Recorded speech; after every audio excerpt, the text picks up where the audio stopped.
नमस्कार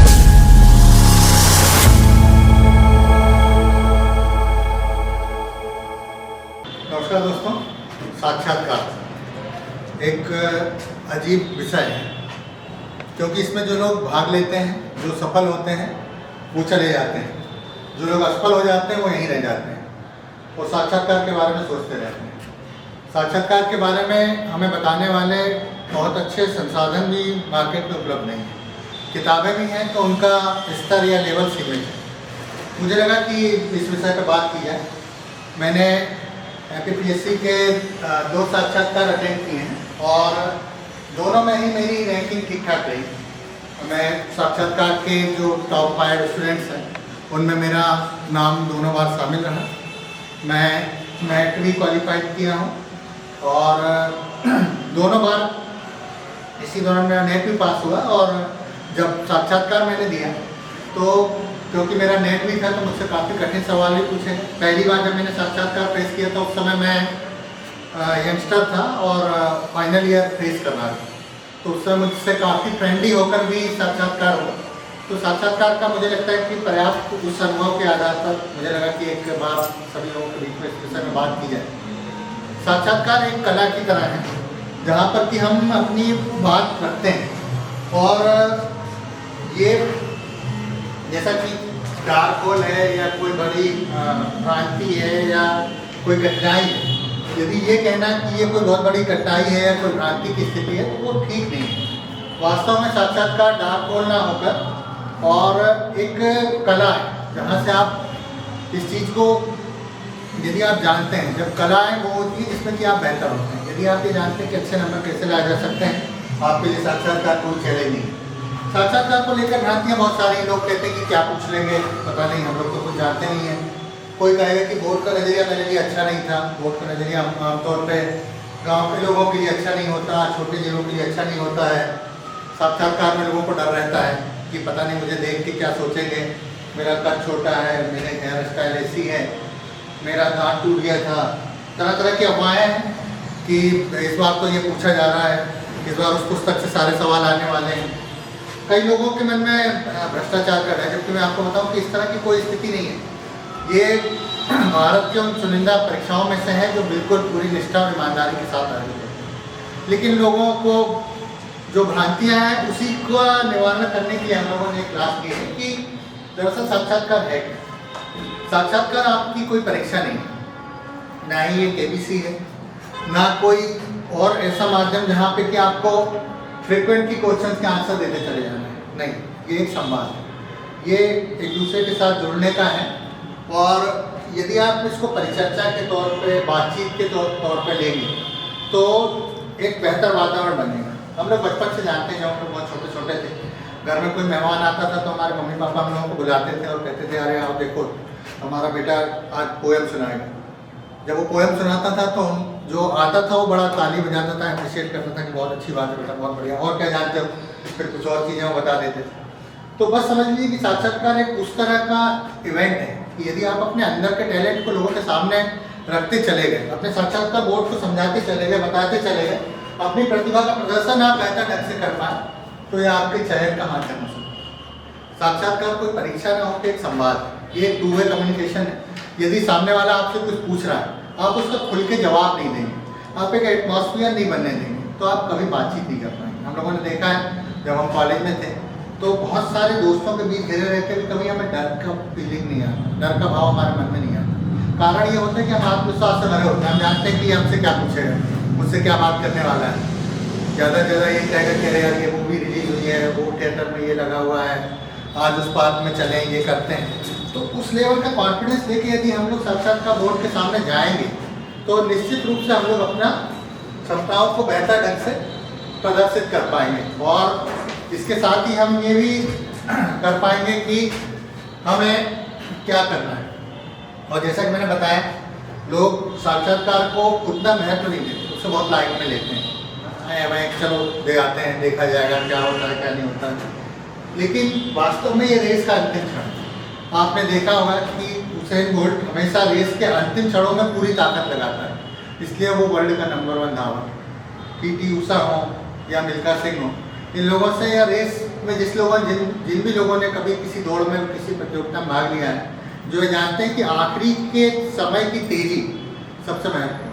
साक्षात्कार भी बिल्कुल उसी तरह है। यदि आपने प्री बहुत अच्छा दिया, आपने मैथ बहुत अच्छा दिया, लेकिन साक्षात्कार को आप लोगों ने लाइटली ले लिया, तो फिर आपका बहुत बड़ा नुकसान हो जाएगा। और ये सब होता है कैसा क्यों है?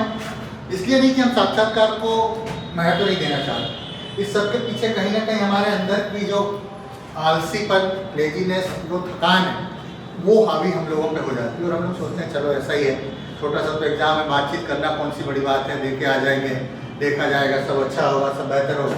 लेकिन माय फ्रेंड्स, आप लोगों को ये चीज़ समझनी होगी कि यदि आप में आपके नंबर और किसी दूसरे के नंबर में 10 नंबरों का अंतर है, तो वो SDM है और आप किसी और पोस्ट में।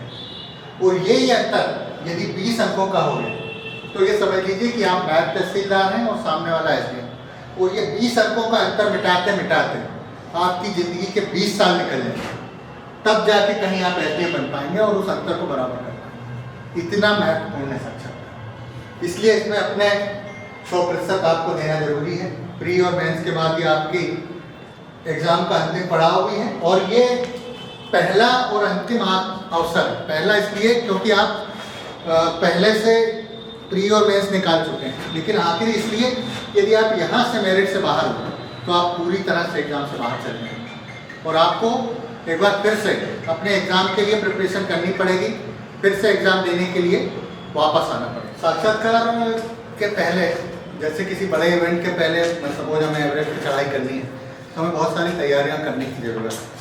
यदि हमें अपनी ज़िंदगी में कोई बड़ा लक्ष्य हासिल करना है तो हमें बहुत सारी तैयारियों की जरूरत है। ठीक उसी तरह यदि हमें साक्षात्कार देना है और उससे बेहतर ढंग से देना है, तो इसकी 2 तरह की तैयारी होती है। एक ठीक कमरे के बाहर की तैयारी और एक कमरे के अंदर की तैयारी।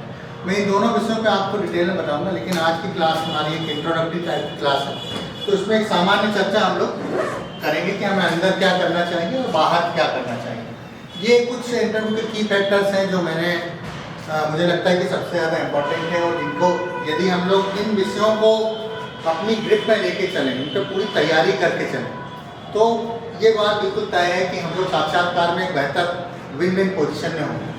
यदि हम एक सकारात्मक सोच को लेकर बोर्ड के सामने जाते हैं, हम लोग सीखने की लर्निंग अप्रोच रखते हैं, कॉन्फिडेंस रखते हैं, अपने आप को साबित करने की इच्छा रखते हैं, बैलेंस एटीट्यूड रखते हैं, बोर्ड के भड़काने पे भड़कते नहीं हैं, बोर्ड सवालों के जवाब नहीं बनने पे घबराते नहीं हैं, जानते हैं कि हमें क्या करना है और क्या नहीं करना। इंटरव्यू के दौरान कई सारे उतार चढ़ाव आते हैं। सामान्य तौर पे कोई बंदे का इंटरव्यू ऐसा नहीं होता कि वो गया, इंटरव्यू देना शुरू किया, बहुत अच्छे से उसने जवाब दिए, बोर्ड आखिरी में जब वो जाने लगा तो उसके बोर्ड तालियां बजाने लगा। आपने कभी ऐसा नहीं सुना। जनरली सभी लोगों को कुछ चीज़ें आती हैं, कुछ चीज़ें नहीं आती, तो इंटरव्यू में अप्स एंड डाउन्स आते हैं। ये मैं उसी के बारे में इसमें आप लोगों को बताऊँगा। नौकरी करनी ही है, क्योंकि जब हमने प्रीलिम्स दिया है, मेंस दिया है, इंटरव्यू तक पहुँचे हैं। इसके बाद कुछ लोगों का ऐसा सोचना है कि बहुत सारे सवाल ऐसे होते हैं कि मुझे बाहर निकालने के लिए या मुझे इंटरव्यू फेल करने के लिए बोर्ड ने पूछा। ऐसा कहते हैं बहुत सारे लोग आपको मिलेंगे, लेकिन मैं आपको यकीन दिलाना चाहता हूँ कि कोई भी सवाल बिना कारण के नहीं पूछा जाए। जब आप डीप में जाएंगे तो आपको पता चलेगा कि अरे हाँ, इसका कारण है। एक लड़के से ये पूछा गया कि क्या आप सूफी संगीत के बारे में क्या नॉलेज रखते हैं, उसकी उत्पत्ति के बारे में बताइए।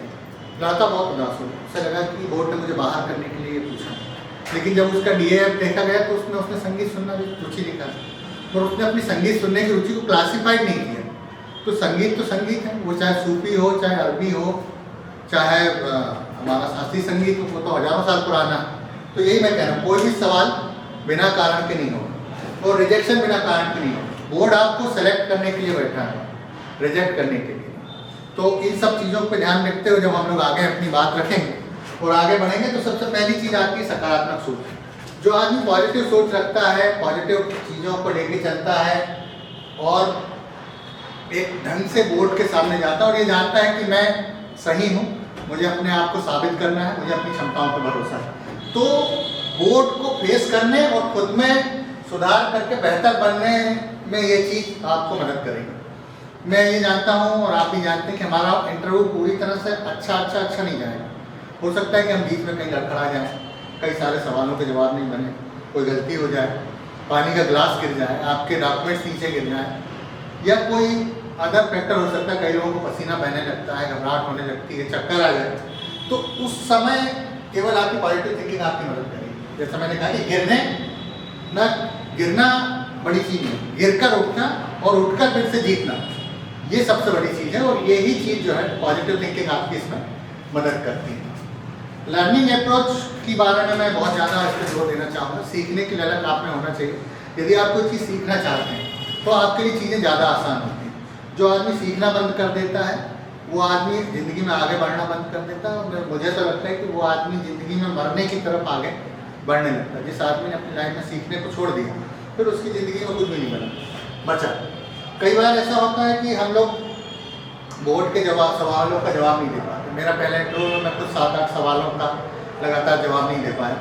जब बोर्ड ने मेरी तरफ देखा तो मैं मुस्कुरा के बोर्ड से ये बात बोला कि जी हाँ सर, मैं मानता हूँ कि मैं कुछ सवालों का जवाब नहीं दे सका, लेकिन मैं ये बात भी जानता हूँ सर कि मैं यहाँ से वापस जाकर इन सभी सवालों का जवाब जानने का प्रयास करूँ। और बोर्ड का रुख आप यकीन नहीं करेंगे काफ़ी सकारात्मक था। उन्होंने तुरंत अगला सवाल पूछा और ये वही इंटरव्यू जिसमें मेरे सबसे ज़्यादा नंबर आए थे। जैसा मैंने आपको बताया, क्रिएटिविटी आपको मुश्किल मुद्दों का समाधान करने में मदद करती है। यदि आप क्रिएटिव हैं तो आप जानते हैं कि किसी समस्या का समाधान क्या हो सकता है। यदि उसका समाधान नहीं है तो आप बना पाएंगे। इसलिए मैंने क्रिएटिविटी पे भी पर्याप्त आपके विषय में जोर दिया है। आत्मविश्वास अच्छी चीज़ है, अति आत्मविश्वास खराब चीज़ है, वो आपका इंटरव्यू खराब कर सकती है। और आत्मविश्वास का ना होना सबसे खराब चीज़ है। यदि आत्मविश्वास ही नहीं है तो आप इंटरव्यू नहीं दे पाएंगे। आप पहले से डर जाएंगे, तरह तरह के सपने आपको आने लगेंगे, तरह तरह की बातें आपके दिमाग में चलने लगेंगी। इसलिए तो ये आपकी सफलता का निर्णायक तत्व है। हम लोग आज जॉब करते हैं, आज 5-7 साल जॉब करने के बाद, 10 साल जॉब करने के बाद जब हम ये चीज़ देखते हैं तो ये बात जानते हैं कि बोर्ड के द्वारा बनाया गया प्रेशर और रियल नौकरी में आने वाला प्रेशर में कोई तुलना नहीं। नौकरी में आपको कई बार 24-24 घंटे लगातार प्रेशर में रहना पड़ता। बोर्ड को आपको 24 मिनट, 25 मिनट, 30 मिनट, 1 घंटा मैक्सिमम फेस करना है। तो उस प्रेशर का मुकाबला आपकी जॉब वाली प्रेशर से नहीं हो सकता। इसलिए उस प्रेशर से डर के यदि हम अपने परफॉर्मेंस से फिसल जाएं तो ये तो फिर एक ऐसी चीज़ है जो कि मतलब ये कहना चाहिए कि वो बंदा उस पोस्ट के लायक ही नहीं था। इसलिए अब हमें अपने आप को समझना पड़ेगा। कुछ लोगों में जैसे जो पारिवारिक तौर पर हम लोग देखते हैं कि राजपूत राजाओं का एक श्रृंखला रही है, मुगल शासकों की एक श्रृंखला रही है, तो ये जन्मजात भी हो सकता है। लेकिन ये भी यकीन मानिए कि यदि हम मेरा प्रैक्टिस करते हैं, कुछ लोगों को बिठा के अपनी बात उन्हें सुनाते हैं, अपने आप को दूसरों के सामने रिप्रेजेंट करते हैं, तो आत्मविश्वास कोई ऐसी चीज़ नहीं है जिसको कि डेवलप नहीं किया जा सकता। बस बड़ी आसानी से और बहुत अच्छे से लाया जा सकता है। अपने आप को साबित करने के लिए भी ये सारे बिंदु, जैसा मैंने आपको कहा, चाहे वो क्रिएटिविटी हो, चाहे वो प्रेजेंटेशन हो, चाहे आत्मविश्वास हो, चाहे खुद को साबित करना, ये एक दूसरे से इंटरकनेक्टेड। यदि आप शर्माते रहेंगे, आपके दब्बूपन शर्माने का आपको कोई नंबर नहीं मिलने वाला है। ये यदि आप बड़ा सा चादर ओढ़ के और रजाई ओढ़ के चले जाएंगे शर्माने के लिए, तो बोर्ड आपको बाहर से ही बाहर भगा दिया जाएगा, मतलब अंदर एंटर भी नहीं करने देगा। तो इससे साबित होता है कि शर्माने का कोई फ़ायदा आप लोगों को नहीं होना। इसलिए खुलकर अपनी बात रखें, अच्छा माहौल रखें। बोर्ड के साथ ये अवसर है आपको घुलने मिलने का। ऐसे लोगों का जो कई सालों से IAS हैं, कई सालों से IPS हैं, बहुत अच्छे अच्छे प्रोफेसर्स हैं, उनके ज्ञान के साथ घुलने मिलने और इस अवसर का पूरी तरह से लाभ उठाएं। जैसे एक कहावत है कि आपदा में अवसर या अवसर में आपदा। कई सारे ऐसे यूट्यूबर्स हैं, ऐसे इंस्टाग्राम और FB के लोग हैं जिन्होंने कि लॉकडाउन के दौरान अपने फॉलोवर्स की संख्या मिलियंस में कर दी और आज वो सक्सेसफुल यूट्यूबर है। जबकि ये वो दौर है जब हर आदमी अपने घर में अपनी दाल चावल सब्जी रोटी के लिए तरसता है। तो यही वो चीज़ है कि आप अवसर को आपदा में बदलते हैं या फिर आपदा में भी अपने अवसरों को तलाश लाते हैं और बेहतर परफॉर्मेंस करते हैं। ये कुछ बातें मैंने ऐसी कही हैं जब कभी इंटरव्यू के दौरान मान लीजिए कोठारी जी या कौटिल्य कोचिंग की बुक में एक सवाल था कि इन 50 सालों में बोर्ड मेंबर ने पूछा कि हमने क्या खोया क्या पाया, तो उन्होंने कहा कि बापू को खोया और बहुत सारे नेताओं के नाम उन्होंने बताए या तथ्यों को बताया और कहा कि हमने ये पाया, बापू गए और ये जनरेशन है। लेकिन ये उस कंटेस्ट में ठीक है जिस कंटेस्ट में पूछा गया।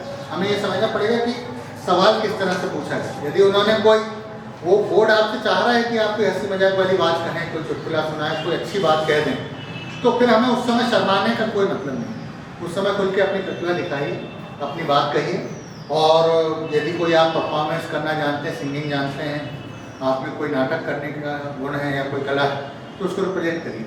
अपने दूसरे इंटरव्यू के दौरान मैंने थिएटर आर्ट परफॉर्म किया था और बोर्ड ने उस पर काफ़ी अप्रिशिएट किया था मुझे, और उसके बाद मुझसे कोई जनरल नॉलेज या इस तरह के सवाल पूछने के बजाय उन्होंने एक सामान्य हंसी मजाक के क्वेश्चन पूछते रहे, तो बहुत अच्छा इंटरव्यू मेरा गया। और शायद मुझे लगता है कि वो परफॉर्मेंस करना मेरे लिए बहुत ही विन विन पोजीशन का था और बहुत ही अच्छा था।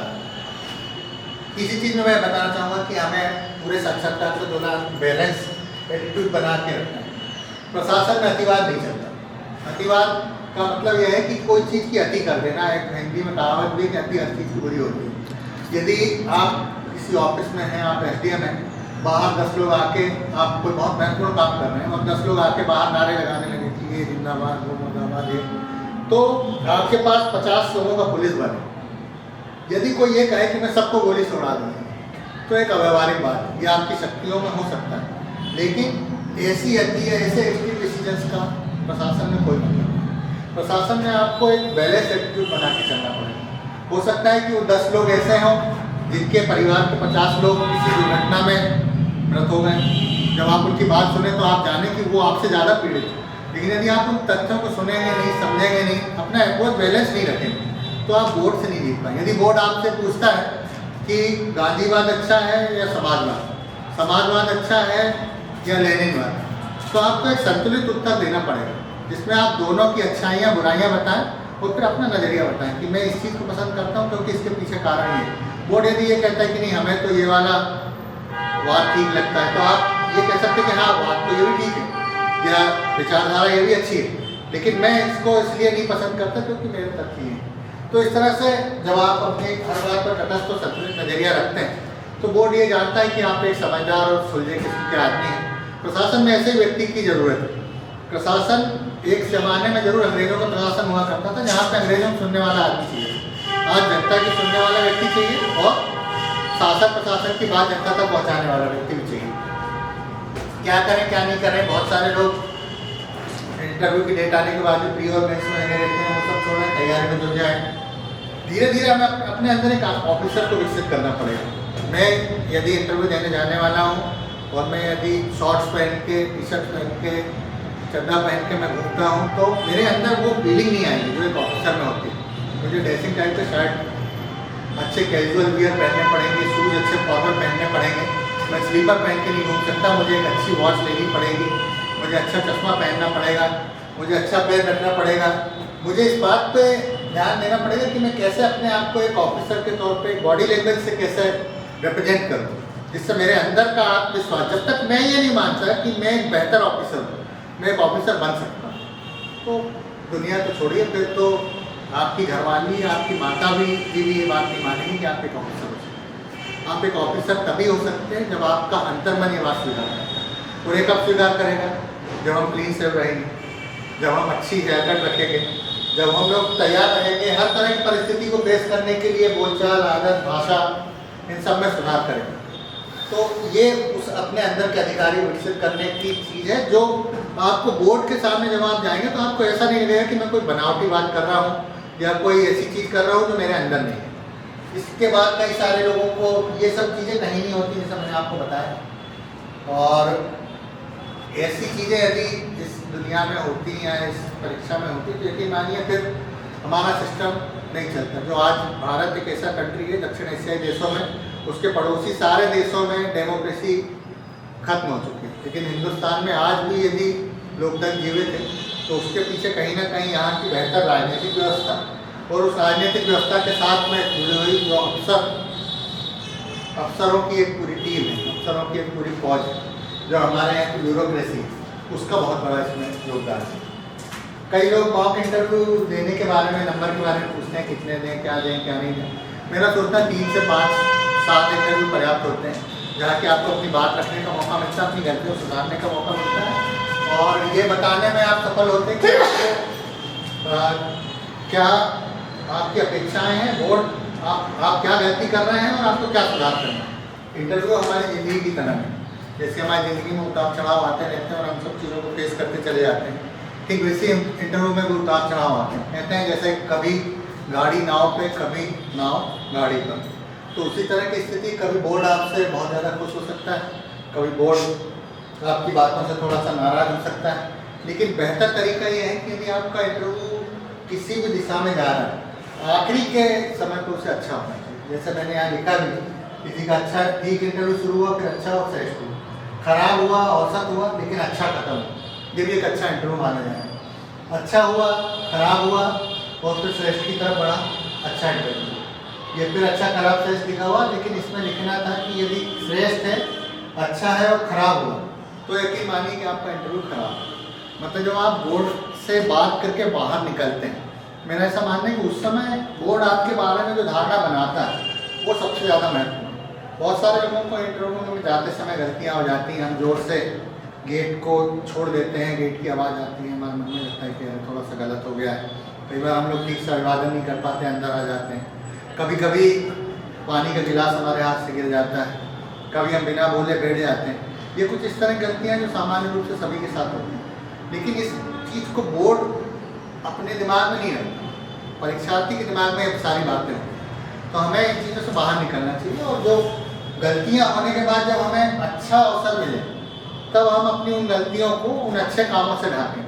जैसे ज़िंदगी में कई बार हम लोग अपने फैमिली के लोगों का दिल दुखा देते हैं, उन्हें उदास कर देते हैं, उनको दुख दे देते हैं, लेकिन जब हमें मौका मिलता है तो हमें उन्हें अच्छे अच्छे गिफ्ट दे के, उन्हें कहीं घुमा के, उनकी कुछ मांगों को पूरा करके, उन्हें खुश करके चीज़ों को बैलेंस करते हैं। इंटरव्यू भी ठीक उसी तरह का है कि जब कभी यदि हमारे इंटरव्यू डाउन की तरफ जाए तो कोई अच्छी चीज़ निकाल के उसको बैलेंस कर लिया जाए। फिर जब तक हमारा इंटरव्यू अच्छा चल रहा है, जब फिर कोई खराबी आए तो फिर कुछ करके उसे बैलेंस कर लिया जाए। इस तरह से करते करते यदि हम लोग लास्ट में निकलते जाए, अच्छी तरह से निकल जाए, तो जैसे अंत भला तो सफल। उसी तरह से कि यदि हमारा इंटरव्यू का आखिरी पार्ट अच्छा है तो यकीन मानिए आपको इंटरव्यू में अच्छे नंबर मिलेंगे। बोर्ड आपको अच्छे नंबर देने के लिए बैठा है, बस आपको जाके बोर्ड से लड़ नहीं पड़ना है। बोर्ड हो सकता है आपको भड़काए, आपके कुछ ऐसे तथ्यों पे, ऐसी बातों पे आपसे चर्चा करें जिनको आप नहीं सुनना चाहते, जिनको बारे में आप बात नहीं करना चाहते। आप किसी 10वीं 12वीं की किसी कक्षा में फेल हो गए थे, आप उस विषय में डिस्कस नहीं करना चाहते। हो सकता है कि आपका 2-3 साल पढ़ाई किसी कारण से छूट गया हो, आप उस विषय में चर्चा नहीं करना चाहते। बोर्ड उसी के बारे में सवाल पूछे, उस समय हमें हाइपर नहीं होना, ना ही भड़कना। बोर्ड एक सामान्य जानकारी के लिए पूछ रहा है। बोर्ड ये जानना चाहता है कि उस समय क्या परिस्थितियाँ थी, आपने उसको कैसे फेस किया। हो सकता है कि आपकी एबिलिटी देख के बोर्ड आपको 20, 25, 50 नंबर एक्स्ट्रा दे कि आपने उन चुनौतीपूर्ण परिस्थितियों से खुद को निकालने के लिए क्या किया। तो इंटरव्यू के अच्छे बुरे दोनों परिणाम हो सकते हैं, हमें केवल नेगेटिविटी नहीं देखनी। अभी बहुत अच्छी चीज़ है जो मैंने खुद ही डेवलप की है कि जब हमारा इंटरव्यू कॉल आया या जिस दिन आप प्रीलिम थे, उसी दिन से ये बात दिमाग में बिठा लो कि नौकरी करनी ही है। मतलब MPPSC UPSC की नौकरी करनी ही है और इसके लिए बोर्ड हमसे ज़्यादा पॉजिटिव, मतलब हम जितना पॉजिटिव सोच के इंटरव्यू फेस कर रहे हैं, बोर्ड उससे कहीं ज़्यादा खुश होकर हमें वेलकम कर रहा है, हमें नौकरी देना चाहता है। इसको एक एग्जाम्पल के तौर पे देख सकते हैं कि मान लीजिए कोई लड़का किसी लड़की को देखने जा रहा है या कोई लड़की के घर वाले किसी लड़के को देखने आ रहे हैं। हो सकता है कि लड़के में कुछ कमियां खराबियां हो, काला हो, रंग ठीक ना हो, बाल ना हो, हाइट कम हो, कोई और चेहरे पे दाग धब्बा हो, हाथ में कोई प्रॉब्लम हो, तो लेकिन जब ये लगता है कि नहीं यार शादी करनी है, तब फिर ये छोटी मोटी कमजोरियाँ, ये बुराइयाँ नहीं देखी जाती। लड़के वाले जाते हैं, लड़की जैसी भी पसंद करते हैं, शादी की बात डर करते हैं और धूम धड़ाके से शादी हो जाती है। यही चीज़ लड़की वालों का भी है। कोई लोग बोल सकते हैं कह रहे वो यारी को चश्मा लगता है, ठीक नहीं है, लेकिन लड़की की मम्मी कहती नहीं नहीं यारी की सैलरी देखो, अच्छा कमाते हैं, अच्छा खाते हैं, सब बढ़िया है, दीदी को खुश रखेंगे, चश्मे में क्या रखा है। तो उसी तरह का नज़रिया आपके साथ बोर्ड का है। बोर्ड आपकी छोटी मोटी बुराइयाँ नहीं देखता, बोर्ड आपको नौकरी देना चाहता है। आपको बोर्ड के सामने उस नौकरी, लड़की, जॉब, पोस्ट के लायक खुद को साबित करना है। आपकी कमजोरियों से किसी को कोई मतलब नहीं। हम लोग हमेशा जैसे किसी के दांत खराब हैं, किसी के कान बड़े हैं, किसी के का रंग उतना अच्छा नहीं है, तो उसके दिमाग में हर बार जब वो कभी पब्लिक गैदरिंग में होता है, उसके दिमाग में यही बात होती है कि यार वो 4 लोग खड़े हैं, वो जरूर मेरे रंग के बारे में डिस्कस कर रहे हैं, वो मेरे बाल सफ़ेद हो रहे हैं इस विषय में डिस्कशन कर रहे हैं, वो मेरे बाद जाना है, इस विषय में बात कर रहे हैं। लेकिन इस सब चीज़ों का कोई इम्पोर्टेंस नहीं है। और यदि बोर्ड इन सबको इम्पोर्टेंस देता और इन सब चीज़ों को देख के यदि नंबर दिए जाते तो यकीन मानिए हर सिलेक्ट ऑफिसर पे बॉलीवुड स्टार, अक्षय, शाहरुख, सलमान की कोई ज़रूरत नहीं। सीधा उन्होंने कहा भाई यूपीएससी से आया, चलो फिल्म कर लो, अभी पठान रिलीज होने वाली या टाइगर वर्सेस पठान आने वाली, उसमें रोल कर लो। तो इन सब चीज़ों को मैटर नहीं करता। आपको बस कॉन्फिडेंस से अपने आप को जॉब के लायक सिद्ध करना है। यदि आप नौकरी के योग्य हैं तो आपको जॉब आयोग जरूर देगा, चाहे यूपीएससी हो चाहे यूपीएससी। कोई भी सवाल बिना वजह बिना कारण के नहीं पूछा जाता। हमारे दिमाग में ऐसा होता है कि बोर्ड हमारे पीछे पॉजिटिव नहीं होगा, क्योंकि मैं तो फलाने जगह से आता हूँ, मैं जबलपुर का हूँ, मैं राजस्थान से नहीं हूँ, मैं हरदा से हूँ, मैं रीवा से नहीं हूँ, या मैं सतना से हूँ। ये सब एक प्रकार की भ्रांतियाँ हैं। बोर्ड को इन सब चीज़ों के बारे में जनरली नहीं पता होता कि मतलब उसका कोई ऐसा नज़रिया नहीं होता। बोर्ड को आपका DF पास तो मिला हुआ होगा तो वही जानता है कि आप कहाँ से हैं, लेकिन बोर्ड किसी जिले विशेष के बारे में ऐसी मानसिकता नहीं रखता। नहीं तो आप देखते हैं कि किसी बार इंटरव्यू हुए ईस्टर्न मध्य प्रदेश पूरा साफ, फिर दूसरे साल इंटरव्यू हुआ वेस्टर्न मध्य प्रदेश से एक को भी नहीं लिया, फिर उन्होंने कहा कि अब इस बार सेंट्रल से किसी को नहीं लेना, फिर उन्होंने कहा कि इस बार नॉर्थन से नहीं लेना, इस बार साउथन से नहीं लेना। तो ये केवल हमारी भ्रांतियाँ, वास्तविकता ऐसी नहीं है। बोर्ड बिना वजह कुछ नहीं पूछता। बोर्ड आपके DF में जो कुछ लिखा हुआ है केवल वही पूछता है। बोर्ड किसी को पर्सनली नहीं जानता। बोर्ड के लिए हर आदमी बराबर है। बोर्ड जागरूकता और करंट के प्रश्न पूछता है 20% और 80% सवाल आपके बायोडाटा से। जैसा मैंने आपको पहले ही बताया, यदि आपने क्रिकेट भरा है तो आपको यदि ये पूछा जाए कि IPL क्या होता है, यदि आपसे गली क्रिकेट के बारे में पूछा जाए, बीच क्रिकेट के बारे में पूछा जाए, तो ये सब उसी का पार्ट माना जाए। तो बोर्ड किसी को नुकसान नहीं पहुंचाना चाहता, क्योंकि किसी का भी नुकसान करके बोर्ड को कोई फायदा नहीं होना। बोर्ड एक चयन प्रक्रिया का काम करने के लिए बैठा है।